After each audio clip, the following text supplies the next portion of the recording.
This Thing of Darkness by Harry Bingham. Read by Cyril Jenkins.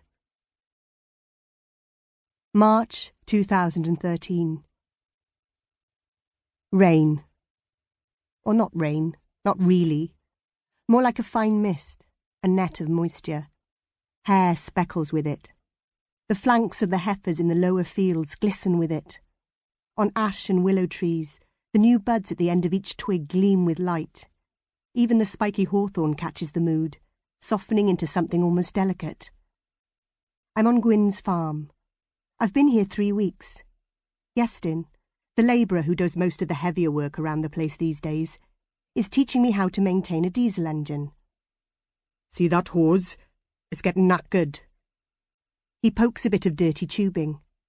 The engine we're repairing belongs to a 1988 Massey Ferguson. One of its side panels is falling off, and it's held up with baling twine.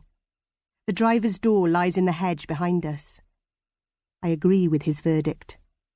It's a cooling hose, see? And because it's a diesel, you need good cooling. I don't say anything, but I expect my face somehow signifies the scope of my knowledge. Iestyn, blue boiler suit, attractively curly brown hair and blue eyes, steps back.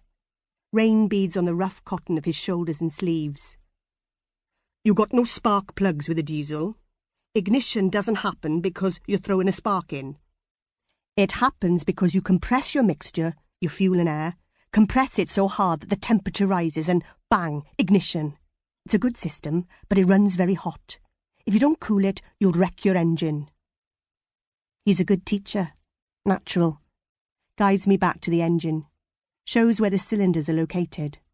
How the coolant reaches the parts it needs to reach. Gets me to remove the cooling hose, and I see that it is, indeed, about to give way. I replace the hose under his guidance. He explains the mysteries of the gasket, initiates me into the secrets of the oil filter. I'm clumsy to start with, but I realise I like this, closing the wrench over a nut gummy with oil and grime, getting it to loosen, finding the gleam of clean metal amidst the filth. I change the oil filter and inspect the air filter. We work for an hour and a half. Then the rain starts to fall more insistently. The hills frown with cloud, and Gwyn shouts to us that lunch is ready. It's only 11, but we've been up since 5. I don't know why I'm here. Holiday, that's the official reason. Holiday plus a period of study leave. I'm taking my Osprey Part 1 exam shortly. A necessary step for advancement to sergeant. And in theory, I'm here poring over the 1,300 pages of the various Blackstone's policing manuals, trying to figure out whether or not I need to be wearing uniform in order to prevent someone going to a rave, and reminding myself of the precise age at which it becomes legal to supervise someone in the use of a crossbow. Somehow, though, I'm finding it hard to get concerned about rave-going archers. Not here, with ditches that need clearing, and tractors that need fixing. The truth is, things haven't been going well for me since my last big case. I broke off my engagement to Dave Buzz Bryden, who has seemed to me, since then, to be the handsomest, kindest, strongest and most patient man I have ever met or am ever likely to meet. I simultaneously think that I was crazy to end things, yet find it hard to regret that I did so. I've had no relationship since, nor the tiniest sniff of one. I haven't had a single worthwhile case. One half-decent domestic assault.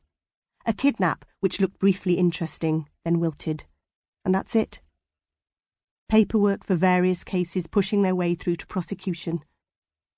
An involvement in the clean-up for Operation Tinker, my last good case. But nothing to get stuck into. Because I've been annoying. A fruit fly in search of fruit.